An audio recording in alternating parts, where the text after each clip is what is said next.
Hi friends, কেমন আছেন সবাই? হানি ফ্রেন্ডস চ্যানেলে আপনাদের সবাইকে স্বাগত। আশা করি সবাই ভালো আছেন, সুস্থ আছেন আর ঠান্ডা কেমন কাটাচ্ছেন। তো যাই হোক, আমি কয়েকদিন হলো চলে এসেছি চেন্নাইতে। তো এবারে ভিডিওগুলো আমি আবার চেন্নাই থেকেই করছি।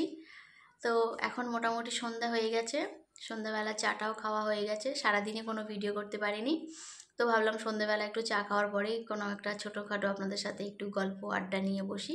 আর রাতের খাবারটা এবারে আস্তে আস্তে বানিয়ে নেব। তো এখানে এসে দেখছি ভালোই ঠান্ডা পড়ছে, তো গায়ে চাদর গায়ে দিতে হয়েছে। আর বৃষ্টিটার জন্যই বৃষ্টিটা যেই কমে যাবে ঠান্ডাটাও আস্তে আস্তে কমে যাবে, তখন আর এত ঠান্ডা লাগবে না, আবার তখন উপরে ফ্যান চালাতে হবে। তো চলুন আমার রান্নাটা শুরু করা যাক। সন্ধ্যেবেলা আমি একটু আজকে কাঁকড়ার তরকারি বানাবো। তো বন্ধুরা, চলে এলাম কাঁকড়া নিয়ে। কাঁকড়াগুলি পরিষ্কার করে রাখা ছিল ফ্রিজে, কালকে কিনে আনা হয়েছিল, কাল আর বানানো হয়নি, তাই আজকেই বানাচ্ছি। আজকেকার কাঁকড়ার সাইজগুলো একটু ছোট ছোট। এর আগে একটা আমি কাঁকড়ার ভিডিও বানিয়েছিলাম, সেগুলো খুব বড় বড় সাইজের কাঁকড়া ছিল, এগুলো একটু ছোট ছোট সাইজের, আর এগুলোর অত গায়ে রং বেরং নেই। তো কাঁকড়াগুলোকে আমি ভালো করে পরিষ্কার করে নেবো, একটা একটা করে ছাড়িয়ে নেব। আর কাঁকড়ার দুই সাইডে একটু ওই সুমো সুমো টাইপের থাকে, ওগুলোকে নাকি পরিষ্কার করে দিতে হয়। আমি বরং কাঁকড়া পরিষ্কার করা বা কাঁকড়া রান্না করতে আগে জানতাম না, মা বানাতো, মার কাছে দেখেছি। তো আমি চেন্নাইতে এসেই যখন রান্না করি, যখন আমার বিয়ের পর থেকে আমি রান্নাটা ভালো করে করতে শিখেছি, তার আগে এত ভালো রান্না জানতাম না। তো কাঁকড়া টাকড়া পরিষ্কার করা, কাঁকড়া টাকড়া বাছা কীভাবে কি করতে হয় জানতাম না। তো মায়ের থেকে ফোন করে করে জেনে নেই, শাশুড়ির থেকে জেনে নিয়ে আমি এগুলোকে আস্তে আস্তে করি। আর কিছু ভুল হলে বা কিছু যদি মনে হয় যে আরেকটু কিছু ভালো করার চেষ্টা, ইউটিউব তো আছেই, সেখান থেকেও আমরা সবাই হেল্প পেয়ে যাই। তো আমি কাঁকড়াগুলোকে এখন একটা একটা করে ছাড়িয়ে নিচ্ছি।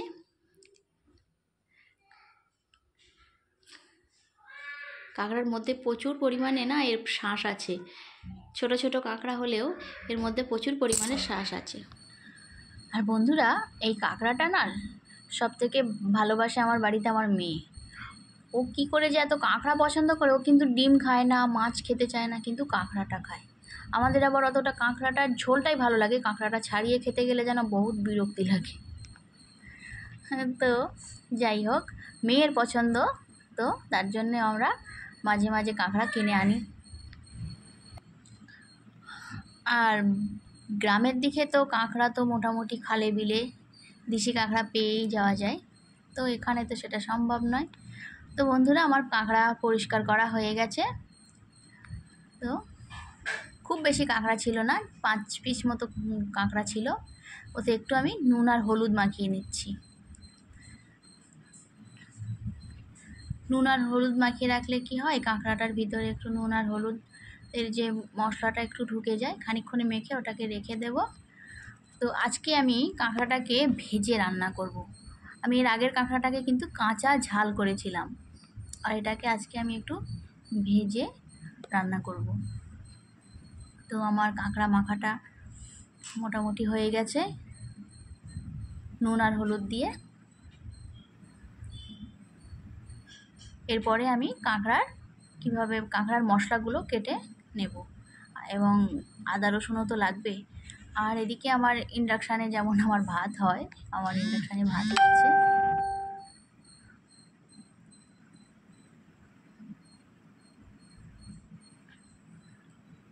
আর এই যে নিয়ে বসে পড়েছি একটু আদা, অল্প একটু রসুন, একটা টমেটো, একটা পেঁয়াজ আর একটা লঙ্কা।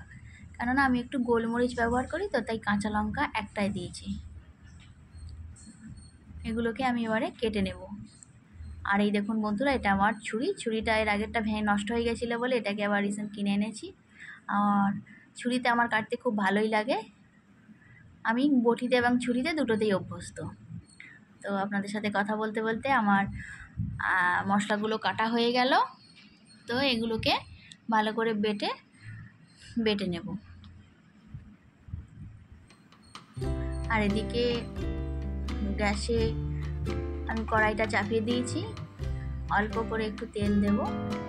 কাঁকড়াটা বেশি ভাজবো না, হালকা একটুখানি ভেজে নেবো, অল্প করে, খুব বেশি ভাজবো না।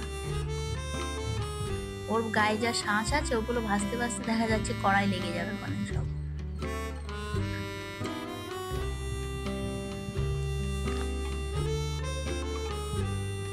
তো কাঁকড়াগুলোকে তেলের মধ্যে ঢেলে দিলাম।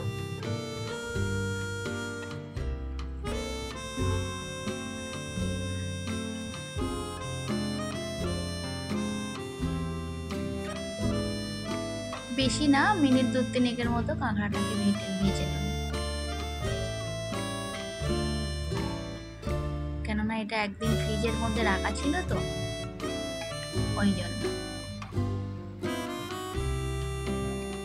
মোটামুটি কাঁকড়া আমাদের ভাজা কমপ্লিট, নামিয়েও নিয়েছি। আবার আমি কড়াইতে একটু তেল দিয়ে দিয়েছি, তেলের মধ্যে একটু গোটা জিরে আর কয়েকটা এলাচ লবঙ্গও আমি ওর মধ্যে দিয়ে দেব।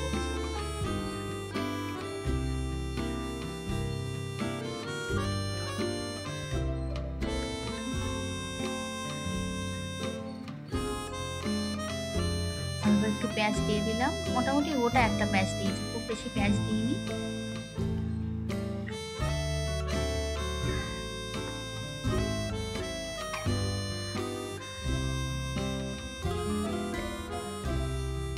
পেঁয়াজটা একটু লাল হয়ে এসছে,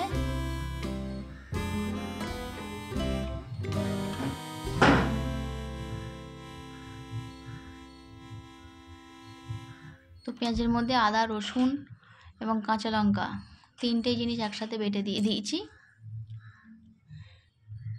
তো মশলাটা একটু পেকে আসলেই মোটামুটি হলো। ওটাকেও দিয়ে দিয়েছিলাম। মশলাটা অনেকটা গ্রেভি গ্রেভি ভাব নিয়ে নিয়েছে, একটু হালকা তেল ছাড়লেই কাঁকড়াগুলো ওর মধ্যে ঢেলে দেব।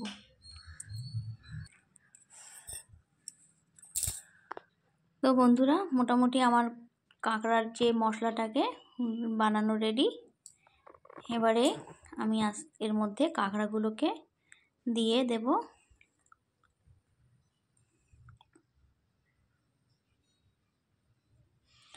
এই যে আমার কাঁকড়া, ভাজা কাঁকড়া।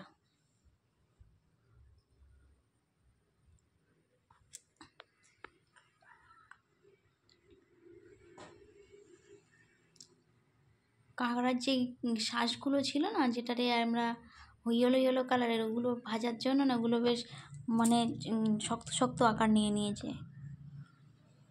শক্ত শক্ত এক এক জায়গায় সব জমাট বেঁধে গেছে কাঁকড়ার শ্বাসগুলো।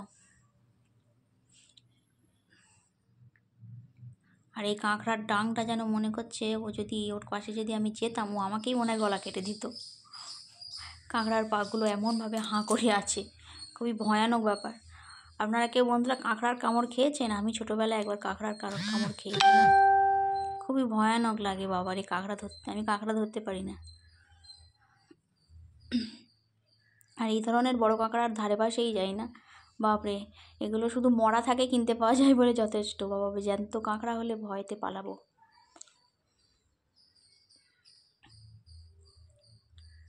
তো বলতে বলতে আপনাদের সাথে কাঁকড়াতে আমি জলও ঢেলে দিয়েছি। 5-7 মিনিট মতো কষানোর পরে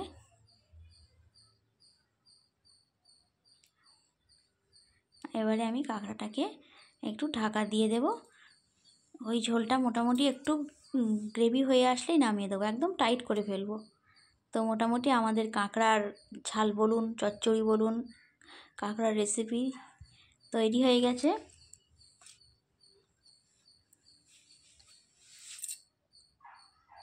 মোটামুটি এবারে গরম ভাতের সাথে আমরা পরিবেশন করব। সবার আগে মেয়েকে দিলাম। তো আজকে আমার ভিডিওটা এই পর্যন্তই রইল। আপনাদের যদি ভালো লেগে থাকে আমার ভিডিওটাকে একটু লাইক করবেন, শেয়ার করবেন। আজকের মতো আসি, টাটা।